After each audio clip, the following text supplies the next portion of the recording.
Army నియామకాల కోసం వచ్చి అద్దాగలతో అలమటిస్తున్న అభ్యర్థులకు మేమున్నామంటూ ముందుకొచ్చి ఉచిత భోజన వసతి సౌకర్యాలు కల్పిస్తున్నారు. ఊరుగాని ఊరిలో చలిలోనే పడుకుంటూ నానా ఇబ్బందులు పడుతున్న అభ్యర్థులకు అండగా నిలిచారు. అన్ని వారై ఆదరించి ఔదార్యాన్ని చాటుతున్నారు ఖమ్మం జిల్లా కొత్తగూడెం వాసులు.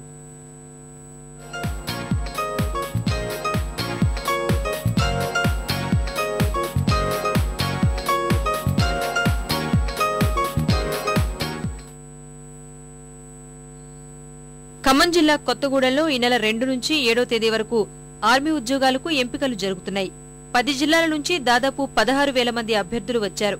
అభ్యర్థులకు అధికారులు ఏర్పాటు చేసిన వసతి సౌకర్యాలు అరకొరగా ఉన్నాయి.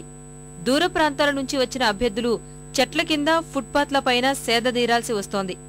ఇదే అదునుగా భావించిన హోటళ్లు, లాడ్జీల యజమానులు అమాంతం రేట్లు పెంచేశారు. ఈ పరిస్థితుల్లో అభ్యర్థులు తీవ్ర ఇబ్బందులు పడుతున్నారు.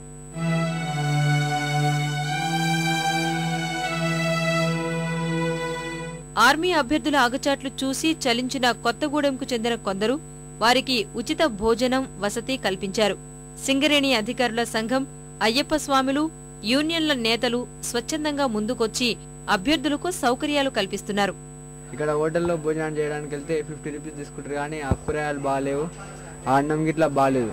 అట్లాంటిది ఇక్కడ ఆషుర్ ఖాన్ అనే పీర్ల గుట్ట దగ్గరికి దాన కార్యక్రమం ఎక్కువ చేస్తారు. అన్నము ఇక్కడ వాటర్ మంచిగా అన్ని బాగానే ఉన్నాయి, అన్ని సౌలభ్యాలు మంచిగా ఉన్నాయి, కూర మంచిగా ఉంది, భోజనం మంచిగా ఉంది. రైల్వే స్టేషన్లో పండుకొని ఉంటే ఒక స్వామి వచ్చి, ఈ టెంపుల్ స్వామి వచ్చి అన్నదానం చేస్తున్నాము రాను బాబు అని చెప్తే ఇక్కడ అడ్రస్ చెప్పిండు. అడ్రస్ చెప్తే ఇక్కడ వచ్చి ఇంకా 2 డేస్ నుంచి ఇక్కడనే ఉంటున్నాము. ఇంకా నిన్న ఈరోజు సెలక్షన్ అయినాము. ఇక్కడ అన్నము, భోజనం అన్ని మంచిగా పెట్టిరు, పప్పు అన్ని కూరలు పెట్టిరు, అన్ని పెట్టిరు. రోజుకు 6 నుంచి 7,000 మందికి వసతి కల్పిస్తున్నట్లు నిర్వాహకులు తెలిపారు. వీరి సేవలను అధికారులు సైతం కొనియాడారు.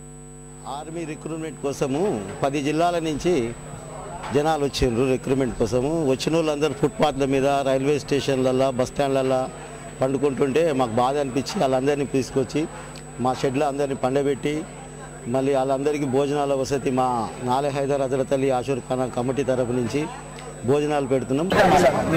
జిల్లాల నుంచి తెలంగాణ వాళ్ళు వచ్చారు. చాలా మంది ఇబ్బంది పడుతున్నారు, నిరుపేదలు ఉన్నారు, దాంట్లో డబ్బులు లేని వాళ్ళు ఉన్నారు.